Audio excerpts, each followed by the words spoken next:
Hamas, tahu nggak Hamas siapa? Nggak tahu kan? Kita taunya Palestina. Ini kabar agak pahit saya kasih tahu, ya. Karena kita kadang-kadang donasi kita nggak tahu donasi ke siapa. Saya suka Bapak Ibu hobi donasi, tapi pastikan donasinya ke siapa. Karena saya pernah masuk ke Israel. Ya, itu juga sebuah pengakuan bahwa beliau mengakui ada yang namanya negara Israel. Padahal kalau kita lihat sebagian orang-orang Barat yang bukan Muslim, ketika mereka datang ke Israel itu mereka nggak nyebut Israel, mereka nyebutnya Palestina. Saya mau datang ke Palestina. Tapi beliau dengan bangganya mengatakan saya pernah datang ke Israel. Itu Palestina, Ustaz, itu Palestina yang dijajah oleh Israel. Itu kita masuk 7 kali diperiksa, nggak bisa bawa barang-barang. Maka pastikan kalau kita donasi ke lembaga yang diakui oleh pemerintah. Dan lewat jalur pemerintah, hanya itu satu-satunya jalur. Jadi tolong pastikan ketika donasinya ke lembaga yang lewat jalur pemerintah. Hanya itu, kalau nggak bisa masuk. Jadi kalau dia bilang nggak ada donasi yang bisa masuk kecuali melalui pemerintah, ini fitnah yang sangat luar biasa. Ini bahaya teman-teman. Jadi dia itu seolah mengatakan bahwa semua lembaga-lembaga kemanusiaan Indonesia yang kirim bantuan ke Palestina itu dusta, bohong, nggak nyampe. Itu nggak ada itu. Jadi yang saya lakukan ini itu uang pribadi saya nih. Saya bagi-bagi ribuan paket sembako misalnya, kemudian ribuan istor menu buka puasa, saya kirim bantuan medis ke pihak pemerintah. Itu berarti pakai duit saya itu duit orang Indonesia dan bisa masuk. Jadi Buya Rozi ini, Ustaz Rozi ini, mungkin Allah berapa kali ya, dia masuk sekali mungkin ke wilayah Palestina di wilayah tepi barat, kemudian menyimpulkan semuanya. Ya iya, kalau ente lewatnya checkpoint Israel nggak bisa bawa duit sebanyak itu ke Palestina. Makanya sini ke Gaza dong, sini main ke Gaza, jangan asal merocos itu mulutnya. Gitu loh.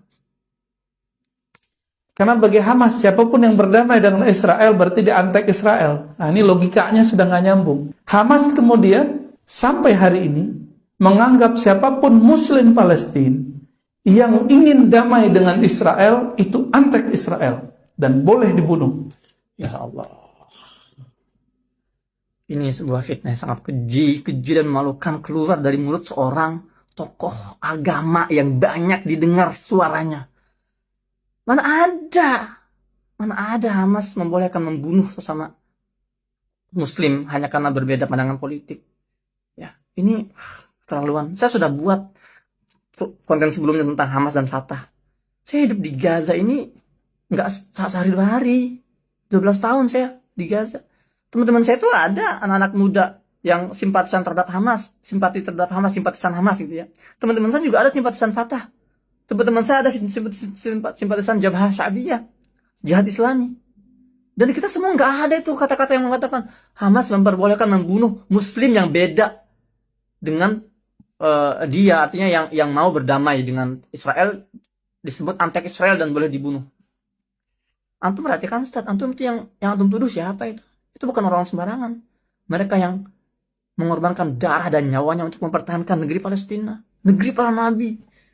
Mereka yang mempertahankan, mereka yang mengorbankan dengan darah dan nyawanya. Masjidil Aqsa itu dipertahankan oleh siapa? Oleh para pejuang Palestina di Gaza. Entah itu Hamas, entah itu Fatah, entah itu Jihad Islami. Dan kita kalau ngomong ini ngeri banget, hati-hati.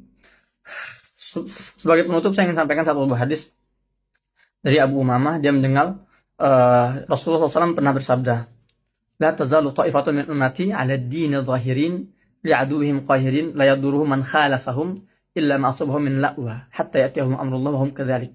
Qalu ya Rasulullah wa aynahum? Qala bi Baitul Maqdis wa aqna fi Baitul Maqdis.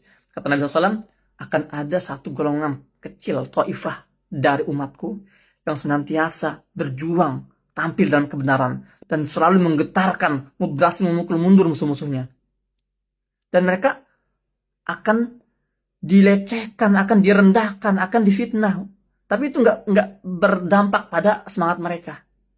Nah, Dan mereka tetap dalam kondisi seperti itu, dalam kondisi tampil dalam kebenaran, kemudian tidak tunduk dengan musuh-musuh mereka. Mereka konsisten, istiqomah, sampai mereka meninggal. Nah, para sahabat bertanya, ya Rasulullah, mereka di mana?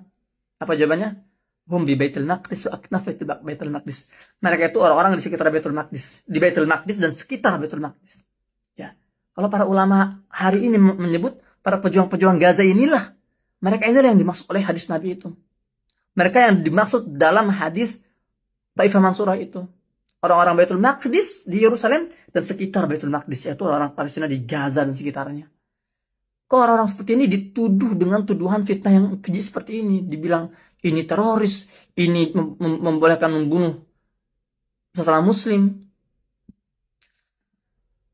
Ya, pesan saya kepada Ustaz Buya Rozi, antum orang yang berilmu, antum sudah doktor, ya, antum pahamlah bagaimana idza ja'akum fasiqun binaba'in fatabayyanu. Ada istilah tabayun. Dan ini kalau tidak antum klarifikasi, kalau tidak antum luruskan informasi yang antum sampaikan dan sudah ditelan oleh masyarakat dan beredar luas, berat tanggung jawabannya, Ustaz.